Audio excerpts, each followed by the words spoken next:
Hello, Destiny Rose here once again, and today we're going to talk about, we're going to continue on actually with the dashboard. And if you've forgotten how to get there, you go to Host, Dashboard, and you come up with all these nice little settings here.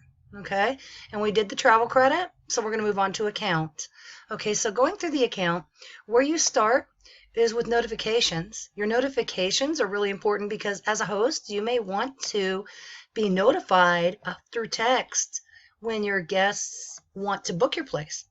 Okay, and reservation updates of an update of a reservation. So here's where you go to set your text messaging for your listing. And if you download the app, you can get your push notifications.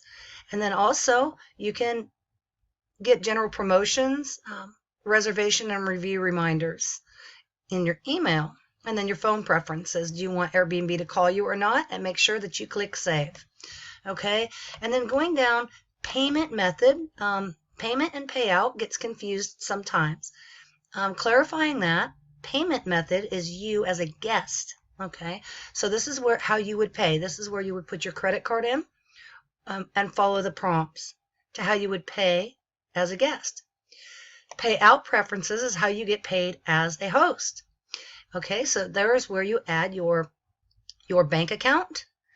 Okay, so you say add a payout method. And there's also routing rules. So if you want to, you can actually direct part of the money to go to one account and part of the money to go to another account.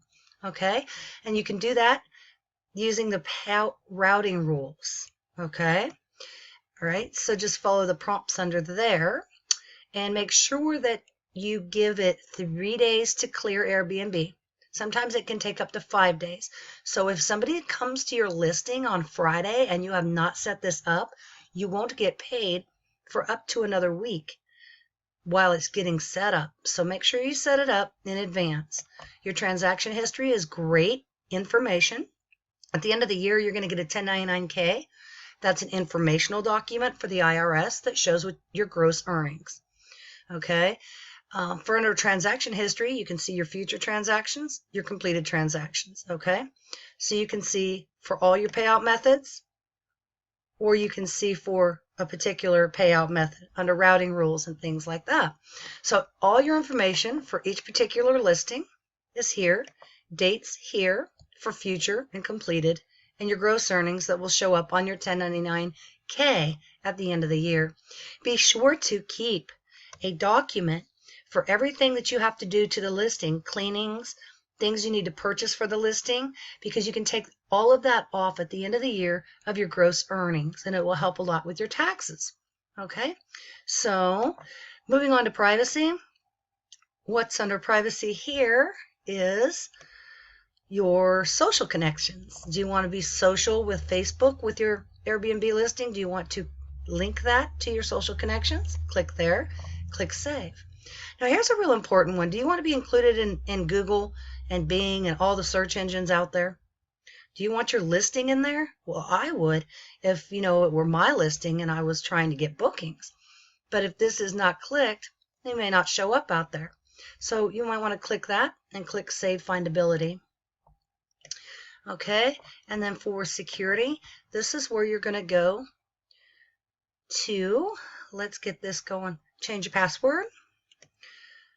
Turn on any login notifications. Now, login notifications are great.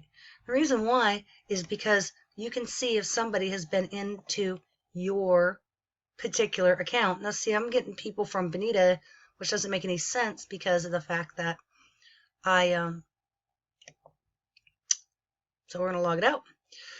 Because of the fact that I don't have any logins from Bonita. So you want to be sure to check your logins, and the way you can do that is to turn on login notifications and click save.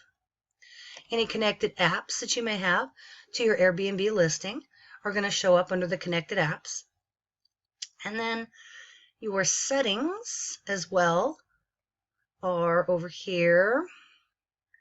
See here, and then I think you can go ahead here under connected apps. You should be able to delete any connected apps you do not want here. Okay, so remove app. Okay, so you'll click this and remove app. Okay. And then settings, United States, and here's where you would cancel your account. I'm in the United States. You may be elsewhere. So, and badges. Any badges that you have for being a superhost or ready for business ready travel, things like that are going to be under here. And your travel credit that you have acquired will be here. Okay, so I hope that you've taken a little bit away from this tutorial, and we're going to move on now with the next video and talk about the profile and some tips and tricks in that. I hope you have a really great rest of your day, and we'll see you in the next video.